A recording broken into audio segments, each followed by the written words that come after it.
Welcome to Some Guy's Garage. You might have seen a short video I did earlier, but the bearings in my X-Maxx are completely locked up. I can't push the truck. I did a little short where I had been freeing up the front and rear, so these will turn now. You can see back and forth there, but the center drive shaft's still locked up. So I picked up an entire set of new bearings for it. So these are the FastEddy bearings. And today I'm gonna try and put all of these in. So replace most of the bearings in here and hopefully get this thing freed up. I'm not going to go into detail into how to take this thing apart. I've never done it before. I don't really know what I'm going to have to pull apart to actually get at everything. But I'll kind of take you along for the adventure here, and as I pull things apart and find stuff interesting, I'll show you guys. But yeah, hopefully get the Xmaxx working again so I can drive it. I haven't been able to drive it for a little while because of this, and been waiting on bearings and just the time to take it all apart and see what's what. So let's get started.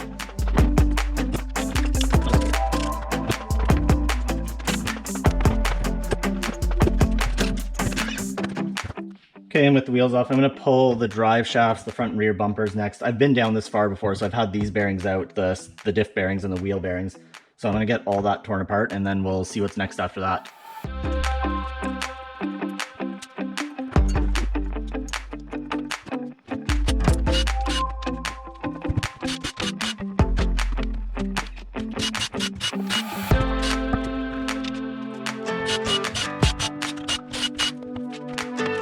So somehow that's the drive shaft there. Somehow I need to get this thing out still. I'm just going to keep tearing it down here as I pull parts apart here and see what's what. As you can see, I'm kind of leaving each of the screws that go with the parts together somewhere on the bench here, so I know where they go and how to get them back together.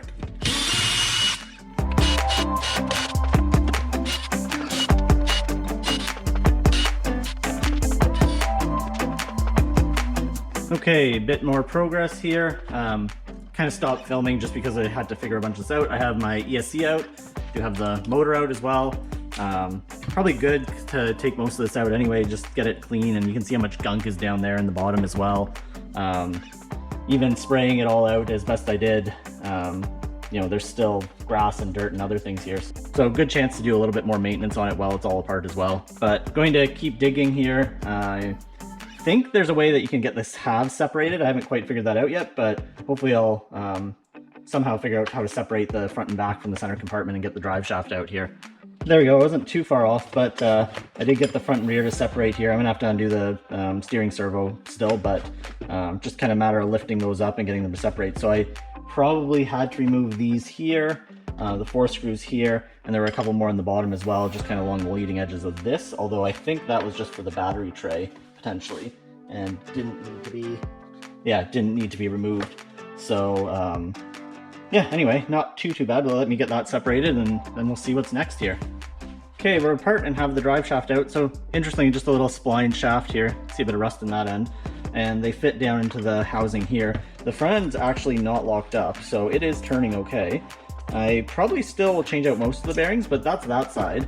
The other side, however, so this is where the motor interface is here, and actually you can see just it's locked up there as well, but if I insert the shaft down this side, I can't turn it. So something down in this end is what's locking me up.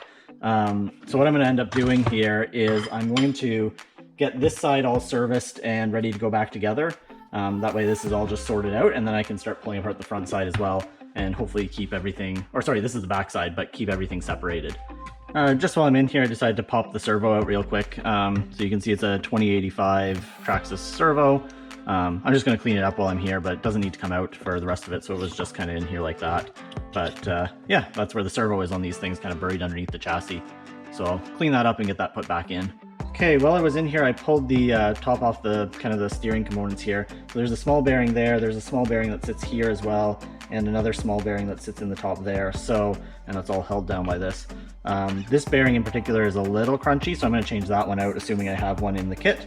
And then these two don't seem too bad, so I'll probably leave those ones alone for now, especially because that one looks hard to get out. So just, yeah, kind of tearing away down into this thing. I'll probably have to still get into here to get to a few of the bearings, so we'll see where I end up going through there, but slowly but surely taking this thing apart. Okay, I'm hoping I can get all this back together in the end. I've got the diff out, so that's the front diff, because I'm looking at all the front suspension here.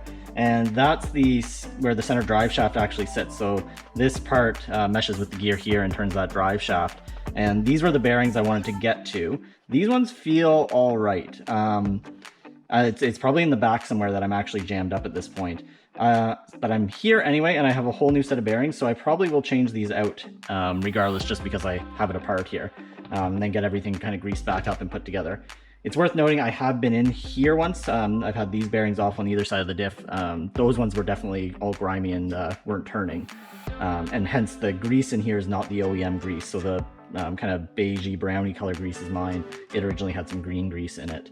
But yeah, it's quite the journey down into this. So you can see I didn't have to take apart the knuckles, although I'm gonna have to get the bearings out of those in a little bit here.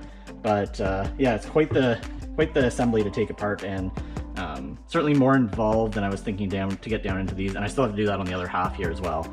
But I'm gonna keep moving here. I'm gonna take the bearings out here and here, clean them all up, and then get the center diff assembly back together, and then slowly start bringing this whole half back together. Hopefully I can figure out where all the screws were from and what they were for. I've kind of kept them organized, but it's a little more interesting than I expected it to be to get this far into it. So wish me luck. I'll be back in a little bit once I hopefully have this section together. Okay, so I got the center diff back together. That's all good. Turns smoothly now and everything, so I'm happy there. I just pulled out the two drive shafts, or the CV shafts, I guess you could say, and I'm going to change out the bearings on the wheels here, just down in the two knuckles there and there. So there's two bearings, one on the inside, one on the outside, so I'm going to change those out and then keep working back to get this thing reassembled. Okay, and that's the bulk of the front assembly all back together. So this will slide back into the chassis here shortly. I'm going to do that next, get this reattached before I tackle the rear, so I can get all those pieces kind of put back together. But steering works, and all the shafts and stuff here, you can see as I turn it, is all nice and smooth all the way out to the center shaft output. So this is all good, suspension's good. So that's that half anyway. That was an interesting adventure. Hopefully the backside goes okay and don't run into too many issues there. But yeah, I'm gonna keep moving on here. All right, and I have the front half back together. That actually went pretty well. I do need to still attach the steering servo there, but yeah, that all came together really easily. It just kind of slides together, and then there's a little click when these get over top of those screw holes. And there's 1, 2, 3, 4, yeah, 1, 2, 3, 4, and 5 and 6 there, and all back together. So I'm gonna tear apart the rear side now, the back side of it, and see if I can get this thing to actually unseize. So figure out where, maybe it's in somewhere in the center diff here, that it's locked up. I still don't have the drive shaft in it, and obviously can't turn any of this right now, so something's going on in the back side of it. So taking the back half off was just as easy. It's 1, 2, 3, 4, 5, 6, 7, 8, just those set of screws, and then they do slide apart again. So similar to the front half, just a couple more screws here. But nice that the whole motor mount comes with it, so you can probably leave the motor mounted here and it would all slide backwards.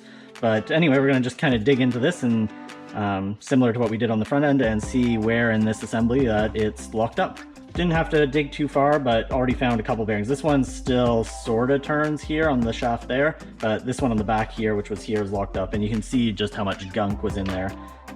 So clearly that's part of the problem, but there's still more locked up. So there's something here forward into the diff housing, I guess, that's still locked up. So we're gonna have to keep digging, but there's part of the problem anyway.